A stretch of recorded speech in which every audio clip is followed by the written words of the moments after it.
नमस्कार मित्रांनो, मुरांबा या मालिकेच्या 17 डिसेंबरच्या भागात आपण पाहणार आहोत.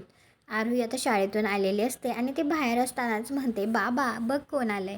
तर आता तिचा आवाज ऐकून अक्षय लगेच बाहेर जायला लागतो. त्यावेळी आता त्याचे वडील त्याला थांबवतात आणि म्हणतात, कुठे चाललायस.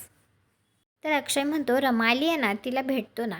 तर लगेच शशिकांत म्हणत असतो, नाही नाही, एवढ्यात तुला भेटू देणारच नाही आहे मी. तर अक्षय म्हणत असतो, असं काय करताय, भेटू द्या ना मला. तर आता शशिकांत त्याला घेऊन त्या ठिकाणाहून जातो आणि तो अक्षयला एका ठिकाणी आणून तो अक्षयला म्हणत असतो, आता मी तुला प्रॉपर बँडेज करतो. आणि तो त्याला बँडेज करत असतो. त्यावेळी त्याच्या हातात सॉससुद्धा असतो. तर अक्षय लगेच ते हातात घेऊन म्हणतो, हे असं सॉस लावून तुम्ही माझं दुःख आणि माझ्या वेदना दाखवणार आहात का? तर का बाजूला, मला जाऊ द्या. तर शशिकांत त्याला म्हणतो, आधीच तू प्रेम गमावलंयस, म्हणून मी जसं सांगतोय ना तसंच वाग, तुझं प्रेम तुला परत मिळेल. तर शशिकांतने आता अक्षयला व्यवस्थित तयार केलेलं असतं आणि तो लपून बसलेला असतो. त्यावेळी आता रमा तिथे येते आणि ती अक्षयला म्हणत असते, काय झालंय तुम्हाला, हे सगळं कोणी केलं? मला हे सगळं आरोहीने सांगितलं. तर अक्षय म्हणत असतो, कोण माणसं होती, का आली होती, मला का मारलं, काही माहीत नाही.